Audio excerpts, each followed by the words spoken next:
back here on the GSMC Football Podcast. And for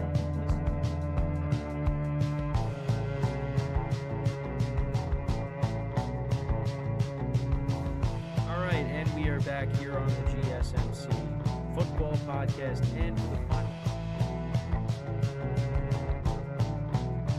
Keep yourself in the loop of everything football on the Golden State Media Concepts Football Podcast. The latest news on and off the field, be it college football, Big Ten, SEC, Big 12, Pac-12, ACC to the NFL. We've got you covered. Listen to the Golden State Media Concepts Football Podcast.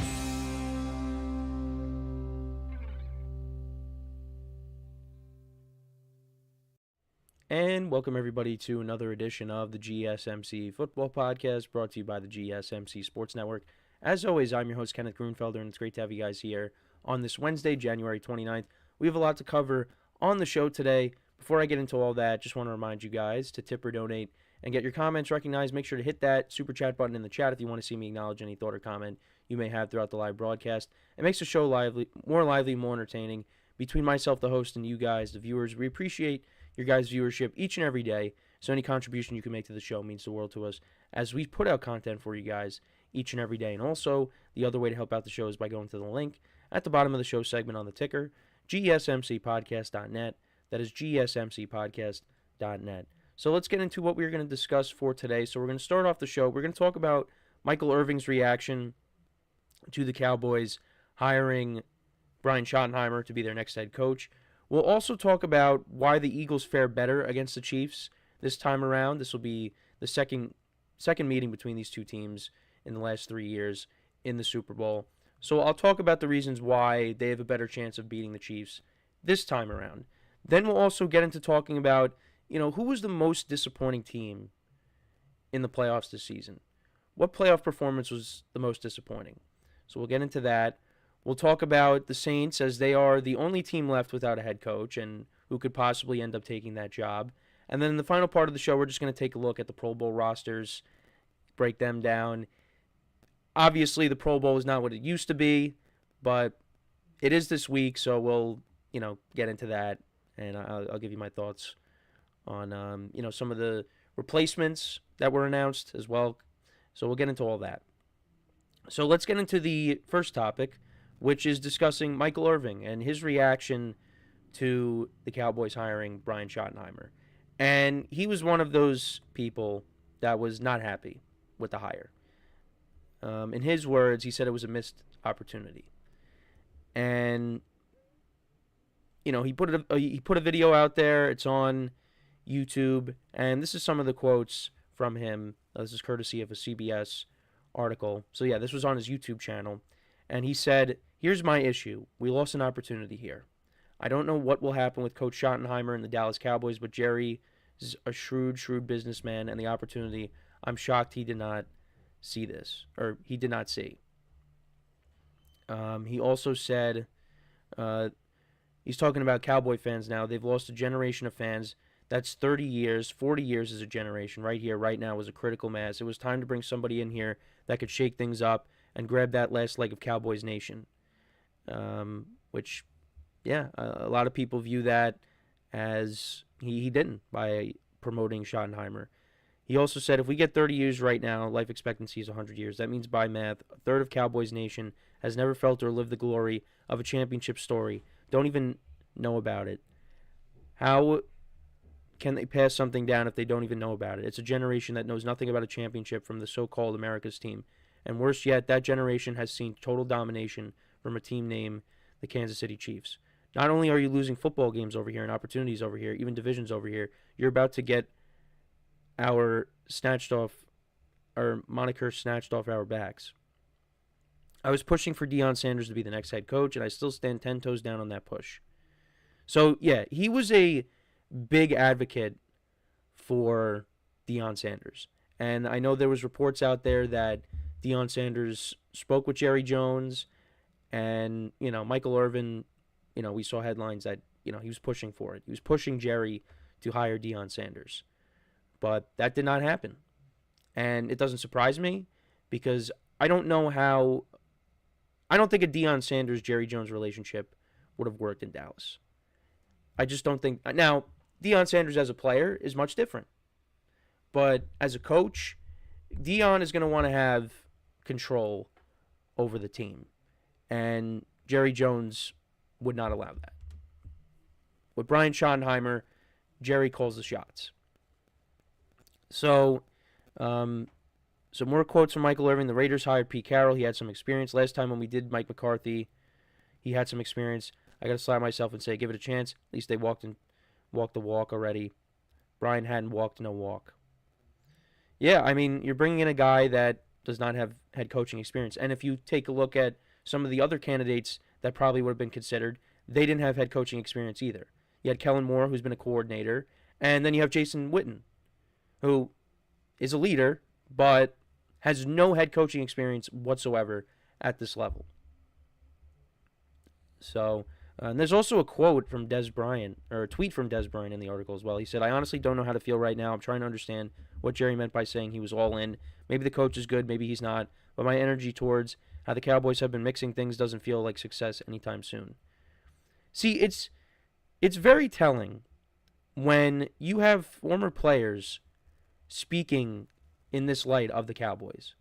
You got Michael Irvin, you got Des Bryant speaking out, who got into it a little bit with Kayvon Thibodeau on social media, on Twitter, which, why?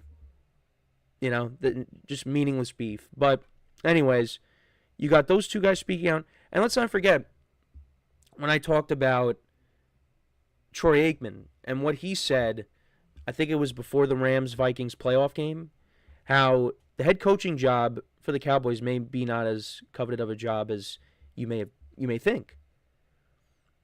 And what's the common denominator? It's Jerry Jones. Jerry Jones is not going to shake things up and bring in someone that is going to have a say. He's not.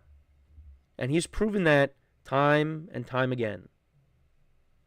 Now, bringing in McCarthy had experience, but ultimately, McCarthy was kind of, begging for the job because, he was out of football for a year and he wanted the job. And we'll talk about McCarthy a little bit later in the show because he's going to be without a job once again, and we'll explain why. But Jerry was ultimately going to call the shots with McCarthy too. And it looked like they were going to bring Mike McCarthy back. And then all of a sudden, they couldn't agree on years, and that was it. So they just figured, we're going to promote Brian Schottenheimer. Dak Prescott is a fan of Schottenheimer. And in Jerry's world, everything is right. But for me, the Cowboys I'm with Michael Irvin. The Cowboys really need to shake things up and bring in someone that is going to be a difference maker. And you had a couple of options out there. But as long as Jerry Jones is in charge, nothing is going to change. Nothing's going to change. Because, listen, I was an advocate. I think every team at the top of their list should have been Pete Carroll and, when Belichick was still out there, Belichick. Those were the two guys that should be at the top of everybody's list. Now, I know some people think that Belichick lost his fastball. Pete Carroll obviously was out for the year. Didn't coach last year. But, if I'm a team that needs someone that can steer my team in the right direction, I'm going to take a chance. But other teams were willing to do that, like the Raiders, and obviously Belichick's in college now. But with Jerry Jones, it's not going to happen. Now, I don't think the Cowboys, it's too early to tell. They were disappointing this year. I thought they were going to be, how they've always been, a good regular season team. You make the playoffs and you get knocked out. So next year, we'll see what happens. But you'll have Dak Prescott healthy. CeeDee Lamb was banged up towards the end of the year. And they had guys on the defense get hurt. Guys were injured to start the year too. Right? They didn't get Deron Bland back till later in the year. And Deron Bland in 2023 was awesome with all his pick sixes. So, a healthy Cowboys team next year. You add a couple of pieces on both sides of the ball. And, maybe they're back to how they've been in the regular season. But nothing more. And the division's going to be better. I mean, the Commanders are not going anywhere now. So you got to deal with them and the Eagles. But I don't think the Cowboys are that far off from making it back to the playoffs. I don't. I mean, they could fall into a trap of being top-heavy because, their top guys are making a lot of money, and that could strain them from making other moves. But also the other thing, too, is, in general, they just don't dip their toes in free agency. The only moves that they made, it was Eric Kendricks, and, they brought in Dalvin Cook. I'm trying to think of who else.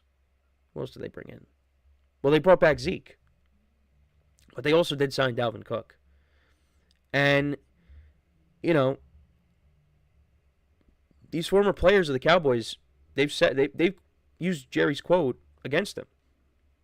Because he said they're all in. Well, we're still trying to figure out what that means. Because you didn't specify. You went out and you signed your players, but you made a couple of moves in free agency that weren't needle movers. So what were you talking about? And this coaching hire is not a needle mover. It's not. Now, again, that does not mean that the Cowboys are going to be bad next year.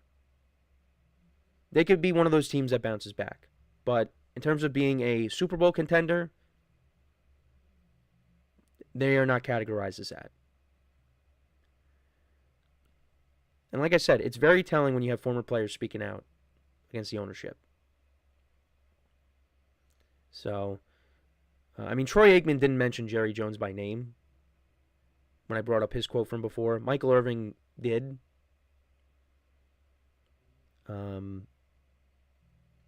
Des Bryant did. They're taking direct shots at him. But he doesn't care. So, let me know what you guys think, though, about what Michael Irvin had to say, what Des Bryant had to say. What are some of your early predictions for the Cowboys next year? What do you think they have to do to improve this team? I think running back, maybe another weapon opposite of CeeDee Lamb, because Brandon Cooks is getting older. You could always add the defense. But let me know in the comments what you think. So we are going to take our first break of the show now, and then when we come back, we will talk about the Super Bowl again and why the Eagles can beat the Kansas City Chiefs in this Super Bowl, why they have a better chance of beating the Chiefs in this Super Bowl as opposed to the last time. So with that being said, stick around, and we'll be right back here on the GSMC Football Podcast. I feel like I'm losing my mind. Is everybody in the world blind? Please, Lord, give me a sign, a sign. I feel like I'm losing my mind. Is everybody in the world blind? Please, Lord, give me a sign, a sign. I wanna be the greatest. Everybody on the fake shit. I look around and feel like everybody is the fakest. I make this every day and I'm impatient, hoping one day I blow up from the basement. Statement, the top is so vacant. I don't hear shit that I think is amazing. Waiting for my day when I'm playing sold out shows for 1,000 faces. Hey, give me that crown, get in my way and to be put down. It ain't your place, all this my town. If I want that shit, then I'll get it right now. I'm losing it, the noose it fits. I'm losing shit, a stupid myth. You choose to live or choose to dip. You choose to fight or lose your grip and lose a gift. I feel like I'm losing my mind. Is everybody in the world blind? Please, Lord, give me a sign, a sign. I feel like I'm losing my mind. Is everybody in the world blind?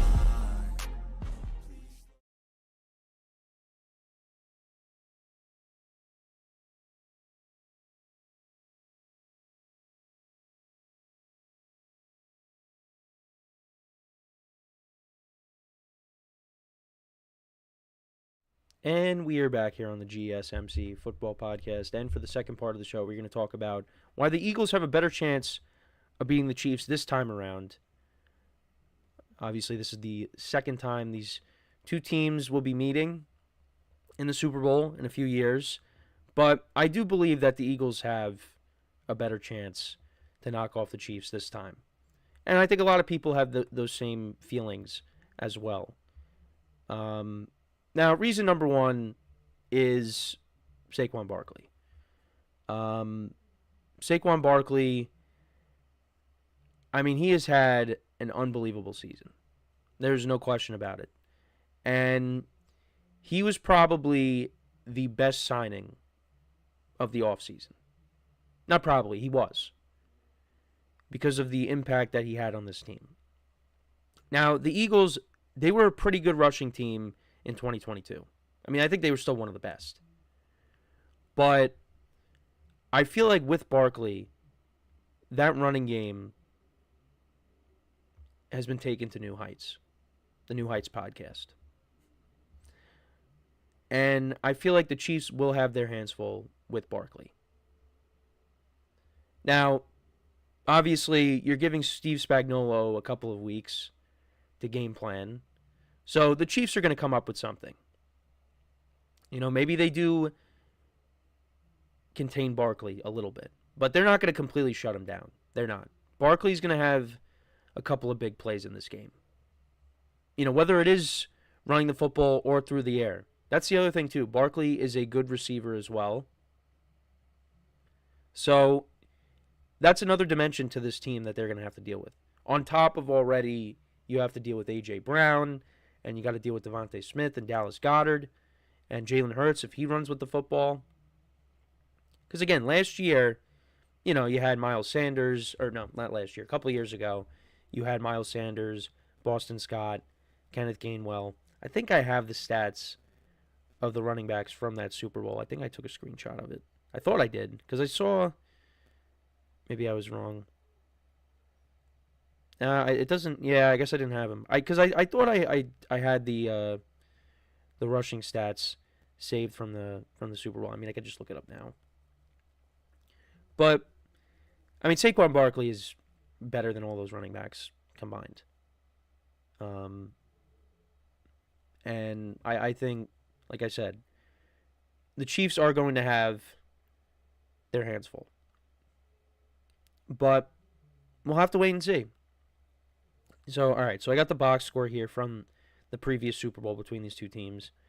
And they ran the ball for 115 yards in total. Jalen Hurts was actually their leading rusher. He had 70 yards on the ground. He had 3 rushing touchdowns. I think all of them, were all of them tush pushes? I think they all were tush pushes. Kenneth Gainwell had 21 yards on the ground. Miles Sanders had 16. Boston Scott had 8. So, taking Hurts out of the equation, they had a combined, if my math is correct, 45 rushing touchdowns, or 45 rushing yards. Yeah, 45 rushing touchdowns in the game. Yeah, they had 45 rushing yards. 3 running backs combined. That's not going to happen in this game. Saquon Barkley is going to get over that. Now, there has been a game where he had 1 rushing yard, because I saw a clip from the New Heights podcast when they had Barkley on, and they asked him the question if an average person could get 1 yard as a running back.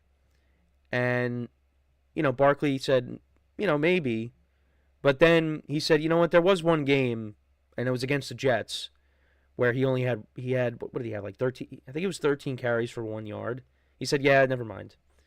So, yeah, there has been games where Barkley has been shut down, but I don't think the Chiefs are going to shut him down. I think Barkley is going to have a good game. So, that's one reason. And then the other reason is this defense. This defense has been one of the most improved units from year to year. You know, because last year, I mean, towards the end of the season, the Eagles' defense was horrible. It was bad. And Vic Fangio has done a great job with this defense. Because in the beginning of the year, it got off to a rough start. But the defense needed some time to gel. And it did eventually gel. And now, they're one of the best in the league. Their pass defense is really good. That's from their pass defense to their front four. They could be getting Brandon Graham back for this game. Now, if he does come back, he's not going to play that much. He's going to be on a limited snap count. But, they're a solid unit. Jalen Carter, look at what he's done very well in the postseason. Nolan Smith coming off the edge. This pass rush gets after you. And the pass rush that they had against Mahomes in the previous Super Bowl was pretty good too, because you had, at least 4 guys with double-digit sacks. You had Hassan Reddick, you had Fletcher Cox, Brandon Graham. Who else? Who else am I missing? I don't think. Josh Sweat, who they still have.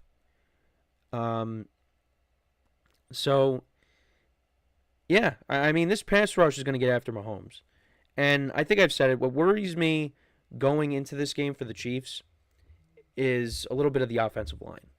Is the offensive line going to have issues protecting Mahomes in this game? Now, I did bring this up, but the last time they met, Mahomes was not 100%. He was hurt. Suffered that high ankle sprain in the divisional round against the Jaguars.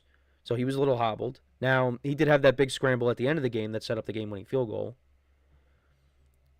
But he wasn't 100%. In this game, he's 100%. So you got to factor that in. And, Mahomes was using his legs on Sunday, and he's going to be using it a ton, you would imagine. He'd have a couple of big scrambles in this game as well. So the Eagles got to prepare for that, which, look, I said Spagnuolo has 2 weeks to prepare, so does Vic Fangio. But I think this defense, from their secondary to their linebackers to their front four, it's a solid unit.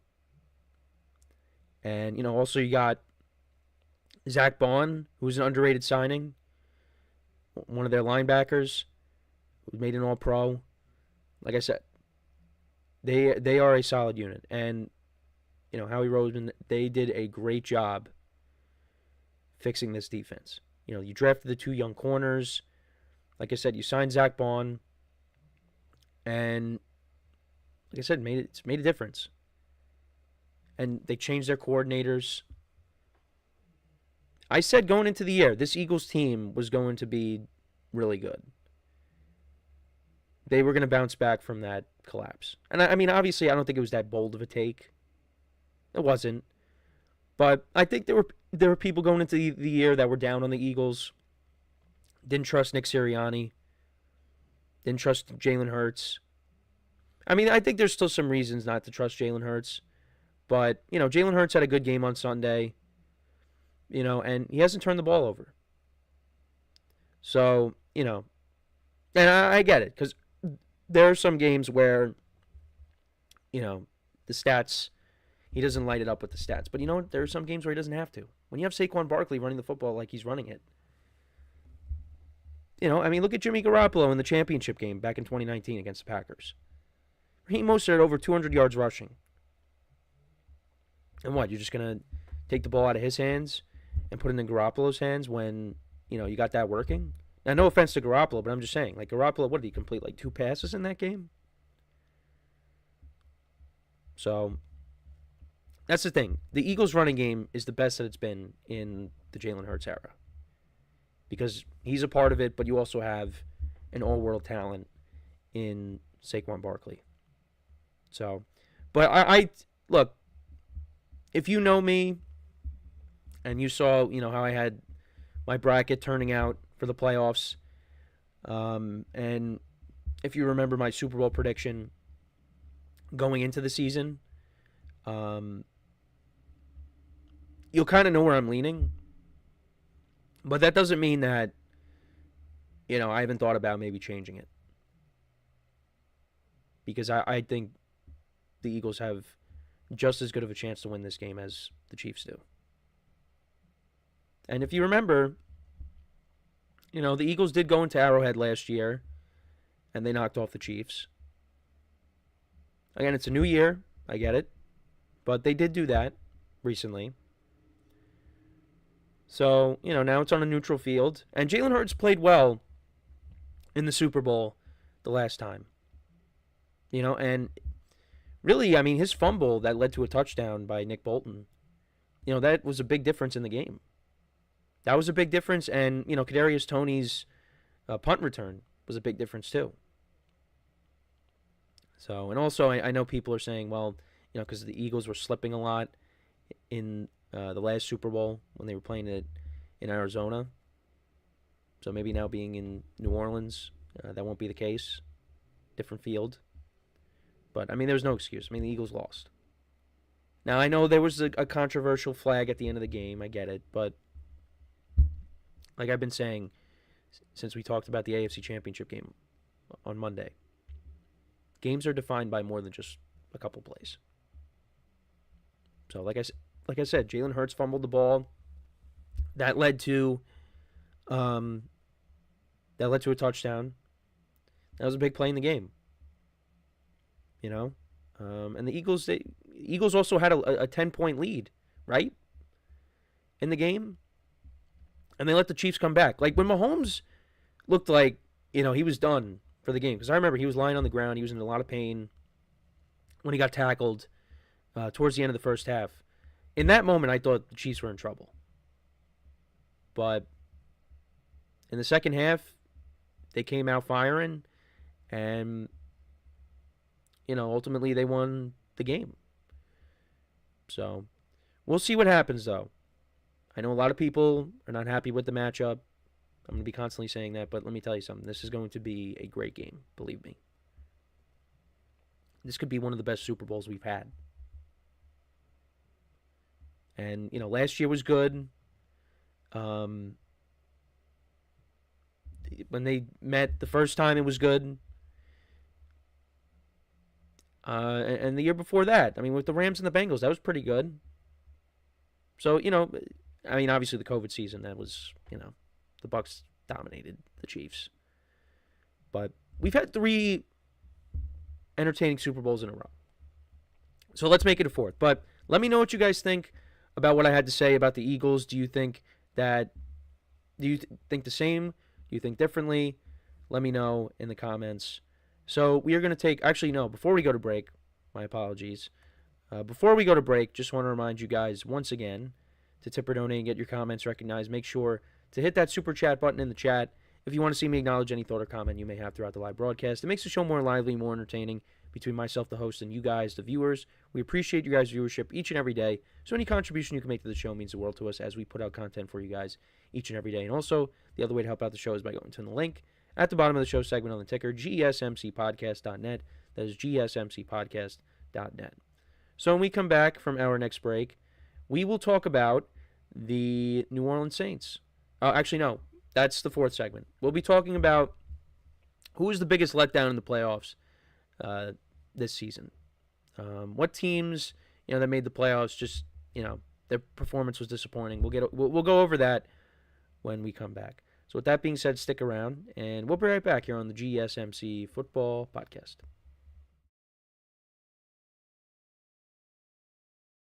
Looking for your daily fix of sports talk without having to pay for it? GSMC Sports Network is available on YouTube. Just search GSMC Sports Network. Get your fix of daily sports talk shows on YouTube, absolutely free. NFL, college football, NBA, MLB, MMA, UFC, fantasy football, and so much more. GSMC Sports Network has shows running all day long, with new sports shows starting every 2 hours. Just like on your favorite cable sports channel, except GSMC Sports Network is absolutely free. Just search GSMC Sports Network on YouTube to catch one of your new favorite shows, like the GSMC College Football Podcast, Chip Shot Football Podcast, Hoops and Heels Women's Sports Podcast, GSMC Basketball Podcast, and so many more. Check it out for yourself. GSMC Sports Network, now available on YouTube absolutely free. Search GSMC Sports Network on YouTube right now.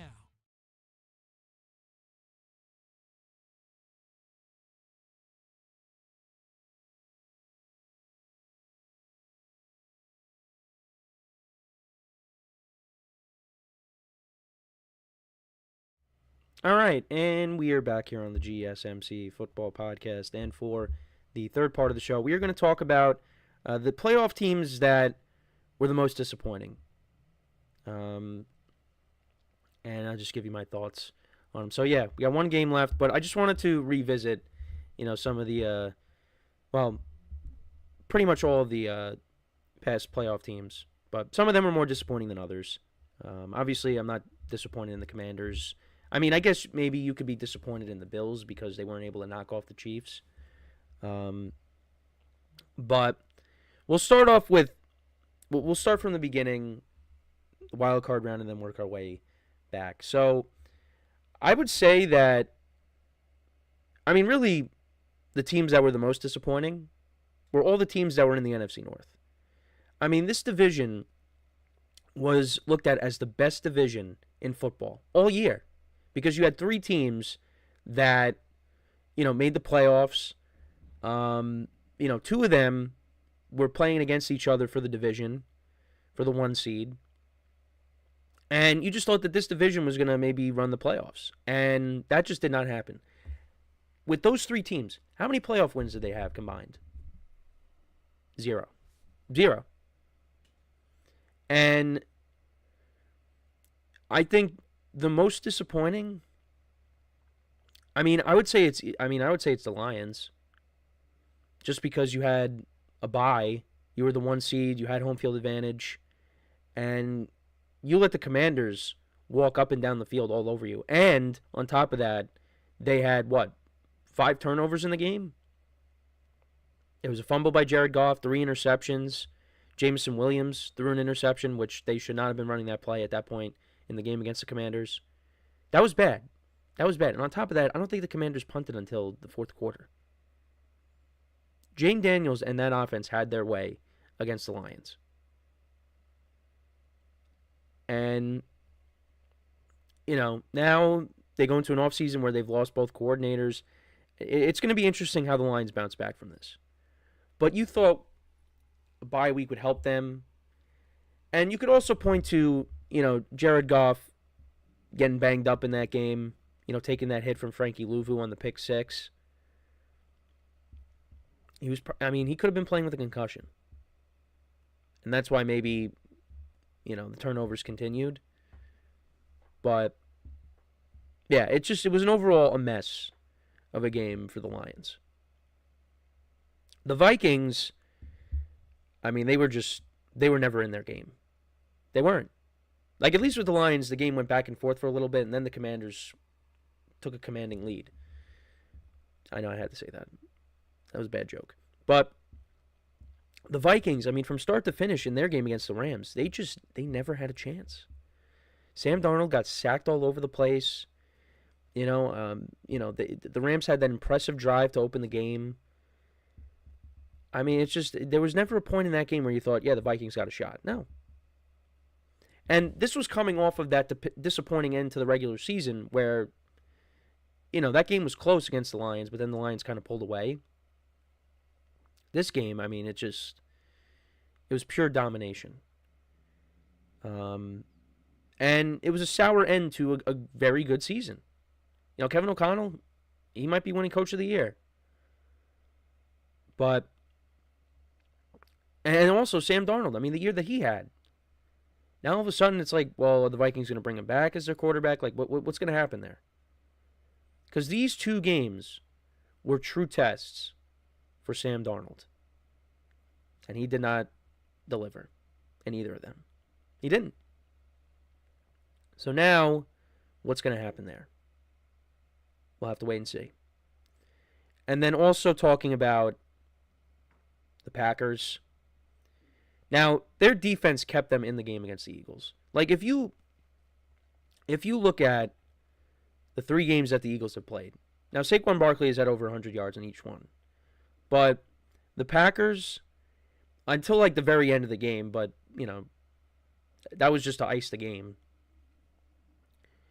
The Packers did a good job at keeping themselves in the game. The problem is the offense could not generate any kind of momentum. Jordan Love had a disappointing day with the interceptions. Really the only one that showed up on offense was Josh Jacobs. Josh Jacobs had that hard run, that set up a touchdown on the next play. Their offense really just couldn't get anything going. But that's a credit to the Eagles' defense also, because the Eagles' defense is really good. But the Packers, this was a year that, I had high expectations for them based off of how Jordan Love finished out the season last year. And I was hoping for, a step up.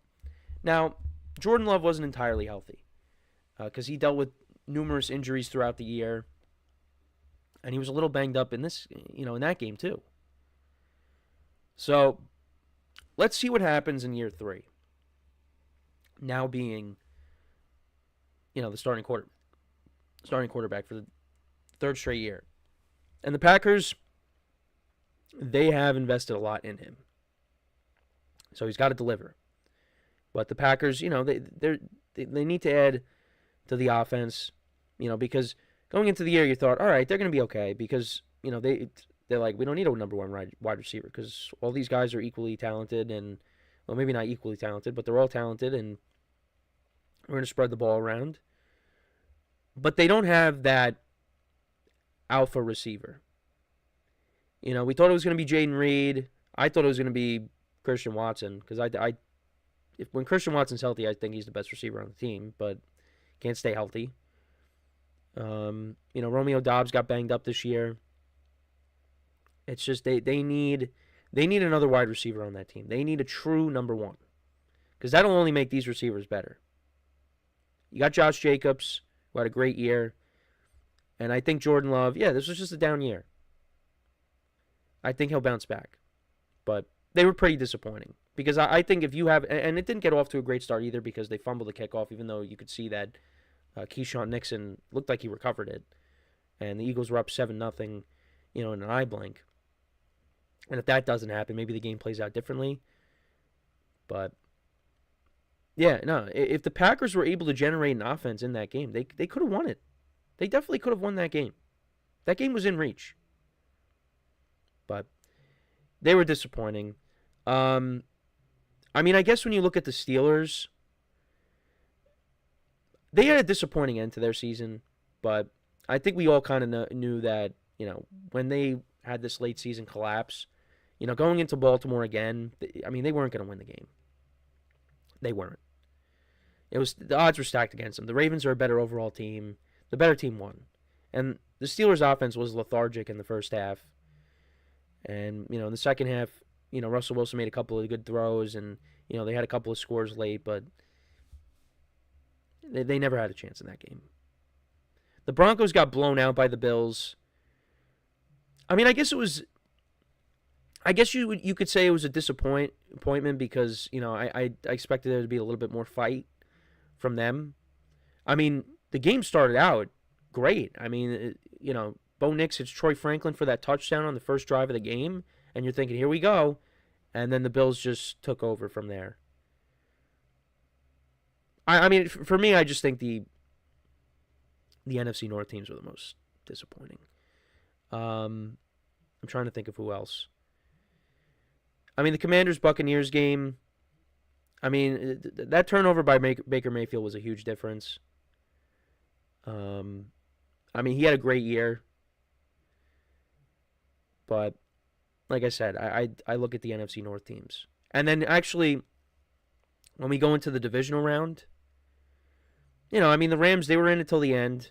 It looked like it was over after Barkley scored a second touchdown, but, the Rams had an opportunity to win that game at the very end. And I'm in agreement with people. If the weather didn't get as bad as it did, I think the Rams win that game. I really do believe that. But we'll never know. I think it's the Ravens. They were the biggest disappointment of the divisional round. They were. I forgot I didn't even talk about Chargers-Texans. I mean, I guess Justin Herbert as an individual, that was a disappointing performance, but, how that game played out, I look at it and I'm like, you know what, the Chargers, their flaws got exposed in the game. And I didn't expect the Texans to walk into Kansas City and beat the Chiefs. But back to the Ravens, that would be another disappointment. I mean, whoever lost that game, like if the Ravens won that game, then I'd be saying the Bills were a disappointment. But they didn't. The Ravens ended up losing. They were the disappointment. Lamar Jackson, 2 turnovers in the first half. One of them really made a difference because that led to points for Buffalo. And then you had, Lamar play a much better second half, but then Mark Andrews, he has that fumble that leads to points, and then you have the drop on the 2-point conversion. Can't happen. And the Ravens are a team that consistently makes the playoffs every year. And, this is another early playoff exit for him. Or was an early playoff exit for him. And, yeah, it's just, you were thinking maybe this was a year. Saying the same thing about Buffalo, too. But they were definitely a letdown. Again, you could make you could say the Bills were a letdown, but, I mean, Josh Allen and that offense, they played a good enough game where they could have won. But they didn't. Patrick Mahomes and the Chiefs made more plays than them in big moments. So, yeah, that's my thoughts on the playoff letdowns. Let me know what you guys think. What team was the biggest letdown in the postseason this year? Let me know in the comments. So we are going to take our next break, and then when we come back, we'll actually talk about the New Orleans Saints. Now we're going to talk about the Saints and their head coaching situation, because they are the only team that has not hired a head coach yet, and we'll talk about where that's kind of at the moment. So with that being said, stick around. And we'll be right back here on the GSMC Football Podcast.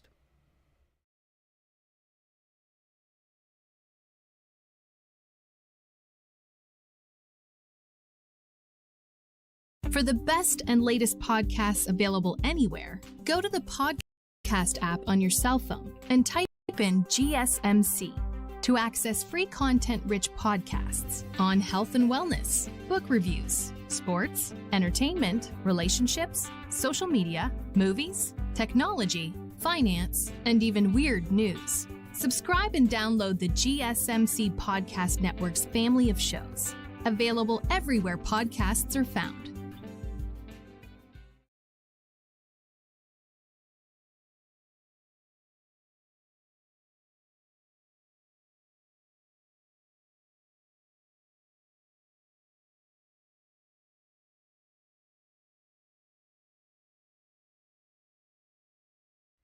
All right, and we are back here on the GSMC Football Podcast, and for the fourth part of the show, we're going to get into the head coaching search for the Saints, how they are the only team left now that doesn't have a head coach, and who is possibly the leading candidate for this position. So, I did bring up Mike McCarthy before, and Mike McCarthy took himself out of the race for the Saints head coaching job. And that was someone that I was kind of advocating for, because I just thought, like, hey, he's the best candidate available. He's a proven head coach. I mean, I would bring him in. Well, now he took himself out. So it seems like the leading candidate at the moment, and I just saw he could be in the driver's seat, is the offensive coordinator for the Eagles, Kellen Moore. Kellen Moore could be getting that job. And the Saints, that's a job that was not coveted by many, it seems, because of just the situation that the Saints are in right now. Their cap situation, you got a lot of aging players on this team, on the defensive side of the ball, and Derek Carr has not panned out like they were hoping for. They're not in a good spot right now. They're not. And when you look at the division, the Bucs have found their quarterback. The Falcons, it looks like they have found their quarterback of the future. The Panthers beat the Saints second time around. I mean, the first game, the Saints blew them out. And then, they played each other again in Carolina, and the Panthers knocked them off. So it looks like Bryce Young is, could be heading in the right direction. So where does that leave the Saints? In last place. That's where it leads them. They have really failed to turn this thing around ever since Drew Brees retired. When Drew Brees walked out the door, this franchise has not been the same. Now, 2021, they did have an opportunity to still make the playoffs. They ended up going 9-8, but they ended up missing out. But it's just, then Sean Payton left, and Dennis Allen took over, and it just, it has not, hasn't gone well. Just hasn't. And, at the start of the year, the Saints won their first 2 games. Like I said, they destroyed the Panthers. They put up 40 points against them. They put up 40 points against the Cowboys at home. And I'll be honest, I was like, okay, maybe, the Saints are legit. But then we quickly found out it was a mirage. Because the Cowboys, they turned out not to be that good this year. And then when you saw the Saints go up against, the Eagles at home, they couldn't generate a lot of offense. Well, actually no, wasn't it the Eagles that put up a lot of total yards in the game? They put up one of them put up almost 500 total yards in the game, and I'll have to go back and look. Well, because the Eagles went for it on 4th down a handful of times, and they didn't convert. So let's go back quick. Let's fact check myself. So they met all the way back in week 3, and total yards. Yeah, the Eagles had 460 yards of total offense, and they only won by 3. And there was no A.J. Brown in the game, and I think Devontae Smith got hurt at one point, so it was Dallas Goedert and Saquon Barkley. That was his first big game. Actually, no, it was his second because he had the 3 touchdowns against the Packers in week 1. But he had that big 65-yard run, and he had over 140 yards rushing, 147 yards rushing, and if the Eagles would have converted on 4th down and they capitalized, that game could have been even uglier for the Saints. But anyways, got a little bit off topic there. We quickly realized that the Saints aren't that good. They still aren't that good. And they let go of Dennis Allen mid-season. Darren Rizzi, he takes over. They get that upset win against the Falcons at home. I saw Alvin Kamara, might be advocating for him to get the job, but the Saints just, like I said, they're just not. It's not a good spot. They're not in a good spot, and I honestly don't blame McCarthy for taking himself out because he just doesn't want to inherit that situation. But you do worry about McCarthy in the sense that what if the next go round, nobody takes him because he was out for a year again. Only time will tell. But yeah, I guess I don't blame him. It's just not an attractive place to go coach right now. Someone's got to take it. They're not going to go into the season without a coach. Kellen Moore maybe will take that opportunity because that's, a promotion for him. And, it gives him a chance to show what he could do as a head coach. It's just amazing if he ends up being a head coach. 'Cause I just remember him, being a backup quarterback for the Cowboys. And he was a southpaw. He was a lefty quarterback. And now he's a coordinator. And now he could be a head coach. But that's what happens, That's how the journey plays out for some people. But it's just, the Saints need more than stability at the head coach. They already traded Marshawn Lattimore in the middle of the year.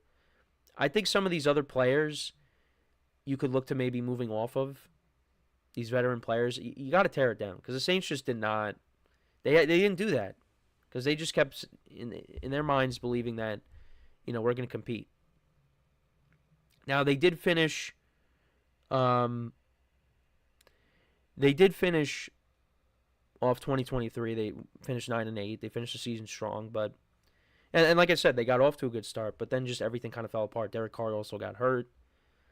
If Derek Carr didn't get hurt, I mean, maybe the Saints win a couple more games. But, it's just, they had a lot of injuries, too. I mean, Rashid Shaheed got hurt. Chris Olave got hurt. It's just, Derek Carr finished with 15 touchdowns to 5 picks. He missed a month of the season almost. And you had Spencer Rattler come in. But because like I said, they started off 2-0, and then they proceeded to lose their next 7 games. And then they won a couple games in a row against the Falcons and against the Browns.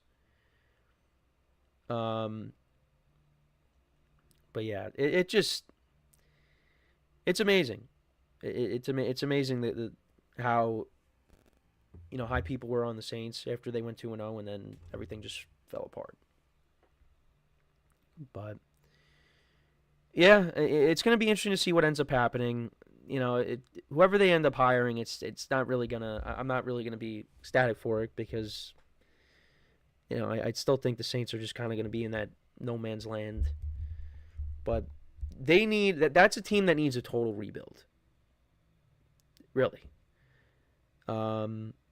Maybe they move off of Derek Carr. I know there was some rumors out there that maybe Derek Carr could be moved, and I saw, I'm going to bring him up again, the Giants could be a possible destination for Derek Carr, which I don't think many people would be thrilled about that. I don't know. For me, I'd welcome it just because, I'd rather see, I honestly don't know. I'd rather, it's hard to say. It's honestly hard to say. It's hard to put into words. I don't know. Because what if we got Tyrod Taylor to start, or Tommy DeVito. It's not saying that much, but I'd rather see Derek Carr play than see Tommy DeVito or Tyrod Taylor basically. Because at least with Derek Carr, you might not win a lot of games, but you have a chance to win some games at least. Derek Carr has come a long way since 2016 when he had the MVP year, and he unfortunately got hurt during it, and he ended up breaking his leg against the Colts, and made the playoffs in 2021. It's and then Josh McDaniels benches him. And that's kind of how his Raiders tenure ends, and then he goes to the Saints, and just it's been a rough couple of years for Derek Carr. But like I said, if the Giants are desperate for a quarterback, I'm not really that against them bringing in Derek Carr if they wanted to. But I know my friends would probably be in a huge disagreement with me. Obviously the Giants, I think, need to draft a young quarterback, but Derek Carr could be that bridge. So, but, whatever ends up happening, the Saints will have a head coach at some point. They will. We have Dean Cloud in the chat saying, Shoddy the one-man party. Okay.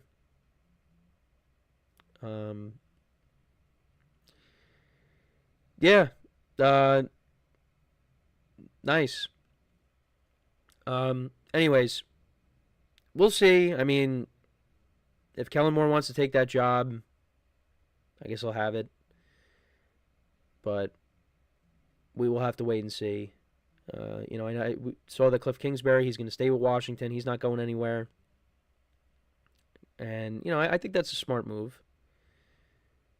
He could be taking the same approach that Ben Johnson took where, you want to be sure that you're ready to take on another opportunity. Cliff Kingsbury has already been a head coach. But, stay with Jane Daniels for now. They were just coming off of a incredible season that not many people expected. So, But yeah, he's off the board. McCarthy is going to be out of coaching for a year. So we'll see what the Saints end up doing. But like I said, they got a lot of work to do besides head coach. So we'll see if they, make any more trades this offseason, if people retire. I mean, Cameron Jordan could retire. I saw that was on the table, but we'll have to wait and see. But let me know what you guys think. Who ultimately gets the Saints job? Do you think it ends up being Kellen Moore? Do you think it's somebody else? Let me know in the comments. So we are going to take our final break of the show now.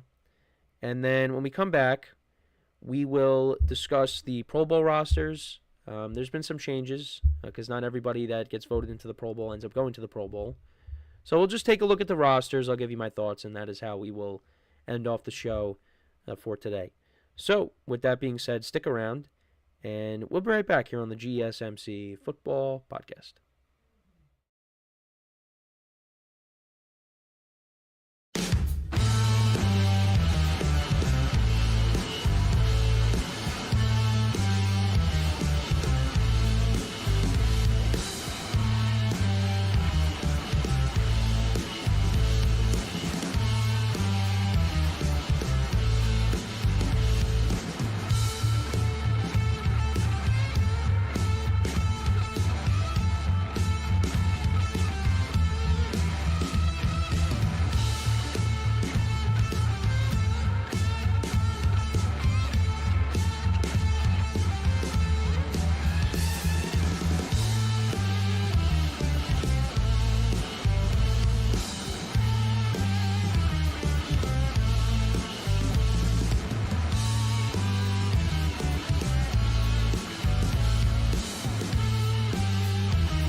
All right, and we are back here on the GSMC Football Podcast, and for the final part of the show, we're just going to take a look at the Pro Bowl rosters. Who is going to the Pro Bowl this year? For the Pro Bowl games, I should say. I mean, it's not, the traditional, four-quarter game that we're used to. There's skills challenges. There's, now it's flag football. So let's kind of take a look, shall we? So we'll start with the AFC. So there's going to be no Josh Allen, no Lamar Jackson. They were replaced by Russell Wilson and Drake May. And then you got Joe Burrow. Running backs, there'll be no Derrick Henry. I think James Cook is replacing him. You got Joe Mixon, Jonathan Taylor, Patrick Ricard, Jamar Chase, who had an unbelievable year. Joe Burrow had an unbelievable year too, which, it's just unfortunate that the Bengals didn't make the playoffs. But, Jamar Chase won the Triple Crown. You got Jerry Jeudy, who had a very good first season with the Browns as one of the lone bright spots of the team. You had Nico Collins and Brian Thomas Jr., who was a bright spot for the Jaguars in 2024. He replaces Zay Flowers. Tight ends, you got Brock Bowers. Unbelievable year for him. Again, lone bright spot of the Raiders in a tough year for them. Jonnu Smith replaced Travis Kelce. Jonnu Smith was good for the Dolphins. And the Dolphins had a rough year, with Tua getting hurt. And he really developed into a nice weapon for them. So, he replaces Travis Kelce, obviously, with Kelce playing in the Super Bowl. Then you got Deion Dawkins of the Buffalo Bills, Rashawn Slater, Ronnie Stanley. He replaced Laramie Tunsil. Offensive guards, you got Quinn Nelson of the Colts. Joel Bitonio with the Browns. He replaces Joe Thuney. And Isaac Seumalo with the Steelers. He replaces Trey Smith. So obviously playing in the Super Bowl. And then Tyler Linderbaum of the Ravens is replacing... he made it, but also there's a replacement that is needed for Creed Humphrey because, again, he is playing in the Super Bowl. Then you got Myles Garrett, Trey Hendrickson, Danielle Hunter of the Texans replacing Max Crosby. He had a good year for the Texans. First year with the Texans. You got Cam Hayward, Matabuke with the Ravens, Quinnen Williams with the Jets replacing Chris Jones, Nick Bonito with the Broncos, Kyle Van Noy of the Ravens replacing TJ Watt, and then Joey Bosa replacing his teammate Khalil Mack. You got Roquan Smith and Zaire Franklin, and then you got Derek Stingley, Patrick Surtain, Marlon Humphrey, Denzel Ward, Minka Fitzpatrick, Kyle Hamilton, Derwin James, and yeah, that's and then special teams. You got the Jaguars long snapper Ross Manisic. He's the one name that I cannot pronounce. Logan Cook of the Jaguars. So yeah, Jaguars special teams representing.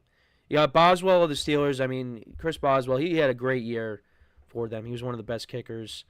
Marvin Mims had a good year, good second year with the Broncos. And then Miles Killebrew with the Steelers. So that's the AFC. Then you got Jared Goff, Jaden Daniels, and Sam Darnold. Well-deserved for all three of them. Running backs, Jahmyr Gibbs, Josh Jacobs. Bijan Robinson replaced Saquon. Kyle Juszczyk. I mean, he's always making it as a fullback. Good player for the Niners. Justin Jefferson. I mean, he had a really good year once again. With the new quarterback, Terry McLaurin had his best season with Jaden Daniels. He's in it. Malik Neighbors actually replaced Amon-Ra St. Brown. Mike Evans replaced CeeDee Lamb, both of those guys. Neighbors had a good year. I mean, look at the quarterbacks that he had to play with. And, you know, he still put together a solid rookie season. Mike Evans, 11 years of over 1,000 yards. And we'll see if he can go for 12 next year. Then you got George Kittle, who's always there. Trey McBride. The Cardinals, Tristan Wirfs, Brian O'Neill replacing Lane Johnson. Taylor Decker replacing his teammate Penei Sewell. Offensive guards, you got Tyler Smith of the Cowboys, Chris Lindstrom of the Falcons, Robert Hunt of the Panthers replacing Landon Dickerson. Center, you got the Lions' Frank Ragnow, Eric McCoy of the Saints replacing Cam Jurgens, who's playing in the Super Bowl. Defensive ends, you got Nick Bosa, Micah Parsons, and Rashawn Gary. Dexter Lawrence, Vita Vea, and Leonard Williams replacing Jalen Carter. Jonathan Grenard, Andrew Van Ginkel, and Jared Verso, a couple of Vikings and a Ram. Fred Warner, Bobby Wagner replacing Zach Bond. Jalen Johnson, Byron Murphy, J.C. Horn, Devon Witherspoon, Xavier McKinney, Budda Baker, and Brian Branch. And then you have Andrew DePaula for the Vikings, long snapper. Jack Fox, punter for the Lions. And then Brandon Aubrey had another great year for the Cowboys. Cavante Turpin for the Cowboys, he was good on special teams this year. Also had that... Actually, no, that was on special teams. That long touchdown against the Commanders. That was a return. Kadero Hodge of the Falcons. He also made it as well. I hope that I got all of them and there wasn't any more replacements. But those are the rosters. I mean, all well deserved. All well deserved. My thing is just the Pro Bowl just doesn't do it for me. You know, and I know they're trying to do something different, and they're trying to, I guess, in a way, appease the players. You know, because I mean, watching the traditional game, I mean, it hasn't really been good. The best version of the Pro Bowl for me, and I talked about this on previous shows. I know I definitely did that. I thought the best format for me was when they did the fantasy drafts. I honestly thought that was the best format. When you had two Hall of Famers draft teams and then they played against each other. But the other thing, too, is with the Pro Bowl, the best players usually don't go. Now, obviously, there are very good players. You know, there are some of the best players here. But the best of the best is not always there. You know, because sometimes they're playing in the Super Bowl. Or sometimes they just choose not to go. I mean, Tom Brady and Aaron Rodgers, they'd always be voted into the Pro Bowl, but most of the time they don't go. Well, Tom Brady also was playing Super Bowls. And Aaron Rodgers has played in the Pro Bowl. Just there have been years where he hasn't. But, you know, I mean, Lamar Jackson and Derrick Henry aren't going. You know, Josh Allen's not going. I mean, they could very easily be like, yeah, we'll go. But you know what? They're also coming off of, you know, the grind of the season. And, you know, I mean, they both suffered some tough playoff losses here. So, you know, you kind of get it from that perspective, if that's how they're feeling. not to, they don't feel like they want to go. So, yeah, I mean, look, I don't blame anybody for not going. It's just, there's been years where, like, we see Tyler Huntley ended up going to the Pro Bowl. Tyler Huntley? Because he was backing up Lamar Jackson and he played in a playoff game for them. He ended up making the Pro Bowl. Like, it's crazy. But that's just how it is now. So, I mean, I'm not going to be, maybe I'll, like, flip it on for a second, see what's up. I feel like, we talk about Chiefs fatigue, and no offense to them because I love both of them, but I feel like people are going to be suffering, and they probably already have, from the Manning brothers fatigue. Because Peyton Manning is in a ton of commercials. Now you got the Kick of Destiny 3 with Peyton and Eli going at it. They do the Manning cast, and now, they're last couple of years now they've been doing the Pro Bowl. The Manning brothers are everywhere. So, at some point, this way of doing the Pro Bowl is, they might have to do away with it. But honestly, what they could do is, because they put this on, smacked in the middle of the championship games, and then you got the bye week, and then you got the Super Bowl. But maybe, because then, if some of the players that haven't elected to go to the Pro Bowl, maybe they change their mind if it's after the Super Bowl. And maybe you get the players that are playing in the Super Bowl, maybe you get them to play in it afterwards. I don't know. I'm just throwing that out there. If you held the Pro Bowl to after the Super Bowl. I don't think they're going to do that. But they also want to have something, at least in between the championship games and the Super Bowl. So, I don't know. I mean, it is what it is. But, yeah, I mean, you look at the rosters. Like I said, does Drake May really deserve to be a Pro Bowler? He was good. Look, not saying he was bad. I'm just saying, like, does he deserve to be a Pro Bowler? Does Russell Wilson deserve to be a Pro Bowler when he played, like, he didn't even play the whole year? Again, put up solid numbers, but I don't know. Like, when you look at the other All-Star games, the best players are always going. But that's because they're having them in the middle of the year. The All-Star game for baseball, the All-Star game for the NBA, the All-Star game for NHL. The best players usually go. For the NFL, because they hold it, smacked in the middle of the playoffs, or towards the end of the playoffs,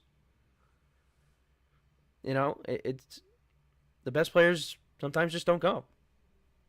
Or for the most part, just don't go. So, I don't know. That's just me. But, yeah. So, those are the rosters. Like I said, I might turn it on for a little bit, but, yeah, I'm not going to be locked into that. Actually, we'll not really answer another comment, but we'll acknowledge a comment. So, JHIXX, he said that Kellen Moore is going to be the next Saints head coach. So, we're in agreement there. We'll see what happens. But it seems like, because I saw a headline that said, he might be in the driver's seat. But, like I said, someone's got to take that job. So, but that is pretty much it for the show for today. Thank you guys for tuning in. As I always say, make sure to check out all the other shows as well. Make sure to leave a like, comment, and subscribe to the video. Greatly appreciate it. We're also on Spotify, wherever you get your podcasts. If you type in GSMC, type in GSMC Football Podcast, you will get results on that. So if you want to listen to the podcast, you can do that. But yeah, I hope you guys enjoyed the show, and we will be back again tomorrow. So as always, I'm your host, Kenneth Grunfelder, signing off from the GSMC Football Podcast, brought to you by the GSMC Sports Network. Have a good day, and like I said, I'll talk to you guys tomorrow. Take care.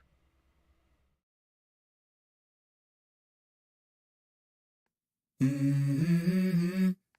Mm-hmm. Mm-hmm. Let's go. I wake up to a little bit of drool on my pillow, feel like it's gonna be a bad day. Yeah, I'm tired of shit, and the coffee ain't hit yet, damn, ain't that great.